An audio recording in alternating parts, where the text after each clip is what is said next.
આ સાથે જ સુરતમાં પણ પેટ્રોલ અને ડીઝલને બચાવવા માટે એક મહત્વપૂર્ણ નિર્ણય કરવામાં આવ્યો છે. પીએમએ જે અપીલ કરી અને ત્યારબાદ મહાનગરપાલિકા દ્વારા એક મોટો નિર્ણય કરાયો છે.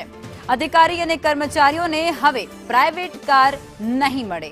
એક કારમાં 4 અધિકારીઓ સાથે મુસાફરી કરશે. કાર શેરિંગ દ્વારા કામગીરી કરવાનો નિર્ણય કરવામાં આવી ચૂક્યો છે. પીએમ મોદીની અપીલ બાદ આ મોટો નિર્ણય કરવામાં આવ્યો છે, જેમાં પેટ્રોલ અને ડીઝલનો વપરાશમાં ઘટાડો થશે તેવી આશા પણ વ્યક્ત થઈ છે.